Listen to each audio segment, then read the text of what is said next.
যে রাসূল সাল্লাল্লাহু আলাইহি ওয়াসাল্লাম যখন ইসলামের দাওয়াত দেন,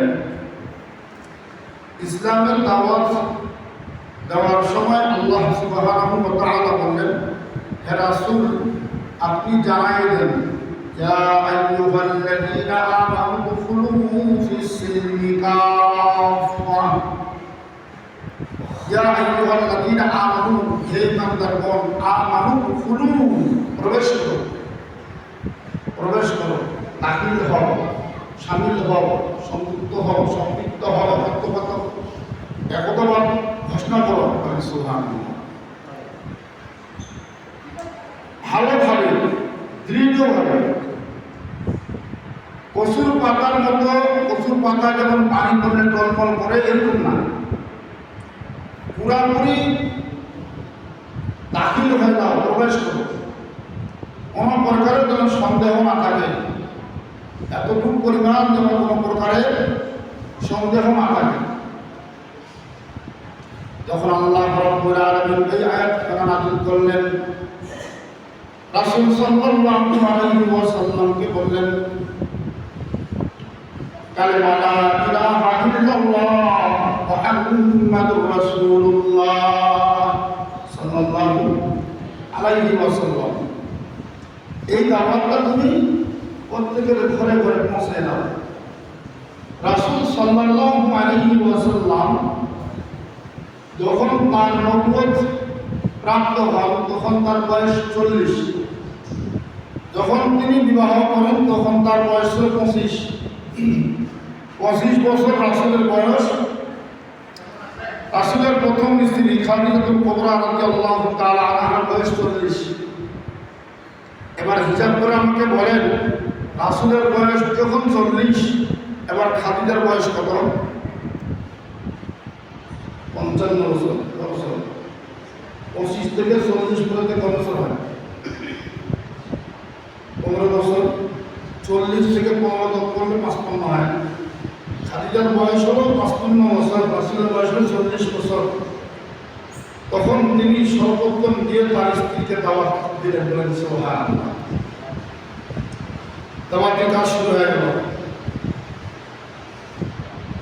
রাসূল সাল্লাল্লাহু আলাইহি ওয়াসাল্লাম যখন তায়েফে দাওয়াত করার জন্য আসছেন, ঘোষণা হয়ে গেল, তায়েফবাসীদেরকে দাওয়াত দাও। এবার রাসূল সাল্লাল্লাহু আলাইহি ওয়াসাল্লাম ওই থেকে ওই জামানায় এখনো কিছু কিছু এলাকা, গ্রাম এলাকা পাওয়া যায়, মসজিদগুলোকে এমন অবহেলিত করে রাখছে, হাজার হাজার লক্ষ লক্ষ টাকা খরচ করে বিল্ডিং বানাচ্ছে, মসজিদের টাকা পয়সা দিয়ে গ্রামগঞ্জে কিছু কিছু মসজিদ আছে। এখনো মাটির মসজিদ, বেলাচালের মসজিদ, টিন শেডের মসজিদ আছে নাই? অত্যন্ত অঞ্চলে এলাকায় আছে এখনো। তো এইরকম কিছু মসজিদে আমাদের মহল্লার ছিল আগে আমরা সংগ্রাম পাইলাম, চঙ্গা আলাদা, তাই না? চঙ্গা দিয়ে ডাকতাম, চেয়ারের সময় ডাকতাম চঙ্গা দিয়ে। ঠিক এরকম রাসূল বললেন, সকলকে এলান করে দাও, পুরো এলাকায় কমের মধ্যে ঘোষণা দিয়ে দাও, ভয় ফিরে দাও। বলে কি? একটি জরুরি বিশেষ ঘোষণা, আজকে আমাদের নবী বিশ্বনবী জনাবে মুহাম্মদুর রাসূলুল্লাহ সাল্লাল্লাহু আলাইহি ওয়াসাল্লাম দাওয়াত কথা কিছু বলবেন, বলেন সুবহানাল্লাহ। দাওয়াতি কথা কিছু বলবেন, বর্ণনা করবেন। রাসূল সাল্লাল্লাহু আলাইহি ওয়াসাল্লাম যখন এলান হয়ে গেল চতুর্দিকে, সবাই চতুর্দিকে আসতে শুরু করলো।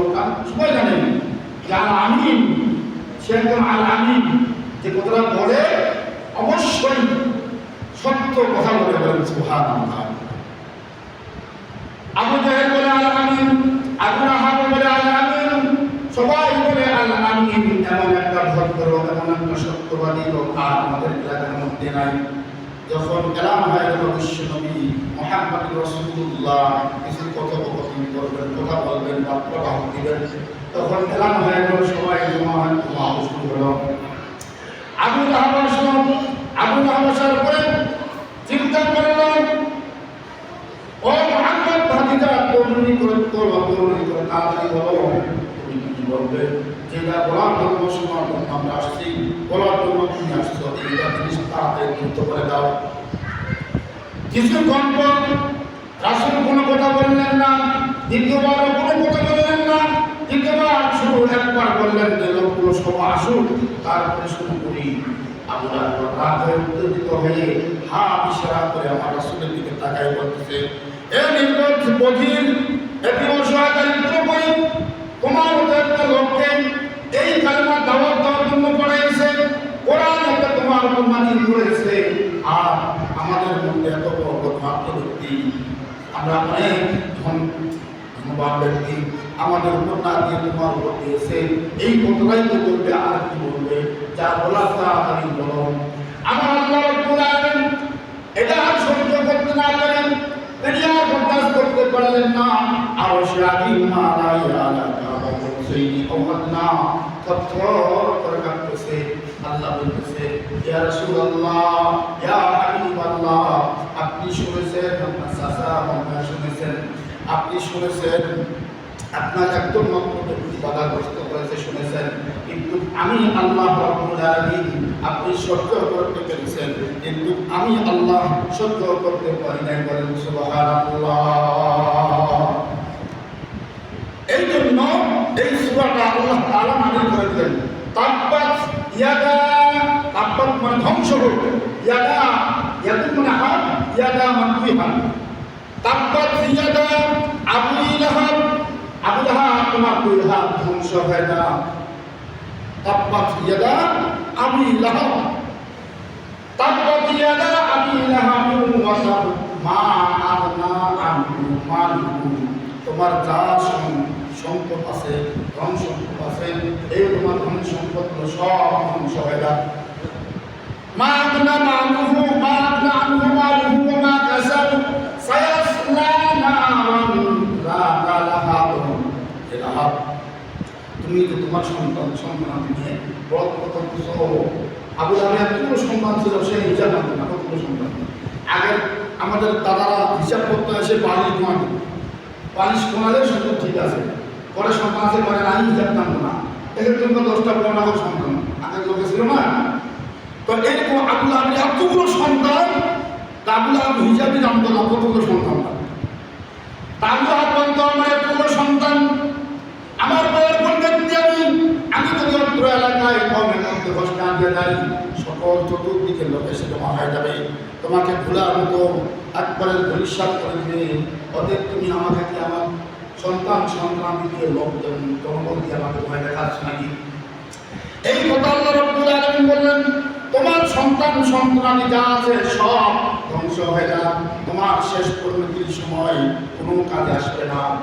এবার আবু লাহাবের কথা বলার পরে তার সন্তানাদি এক এক করে সবাই কান্দিতে শুরু করলো। বলেন সুবহানাল্লাহ।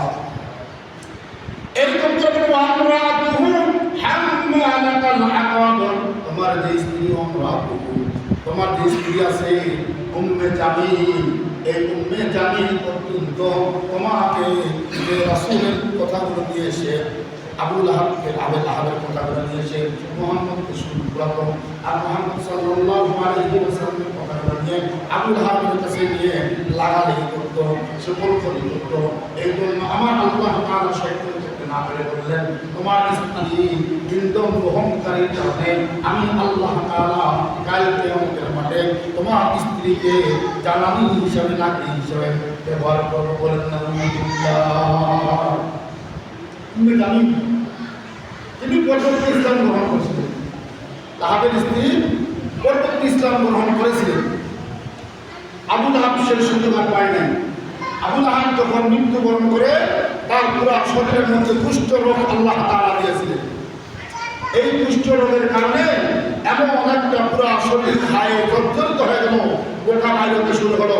এই মুহূর্তে এলাকার কওমের লোকেরা সবাই মিলে চিন্তা করলো, না এই কুষ্ঠ রোগ ছোঁয়াছুঁয়ি রোগ যদি আমাদেরকে ধরে আমরা নষ্ট হয়ে যাবো, মারব।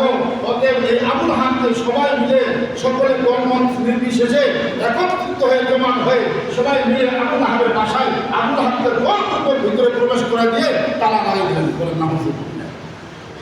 এই জন্য আমার আল্লাহ বলছেন যে তোমার সন্তানাদি, তোমার কওমের এলাকার লোকদেরকে নিয়ে তুমি যে বন্ধ করতেছ, তুমি যে দলমত নির্বিশেষে কিছু লোক তৈরি করে টাকা দিয়ে ভাড়া দিয়ে পুন্দা বাংলা হাবি জাবি তৈরি করে দেখাচ্ছ যে আমার মেলায় জনগণ, মেলায় লোক এই লোকগুলো তোমার শেষ পরিণতির সময়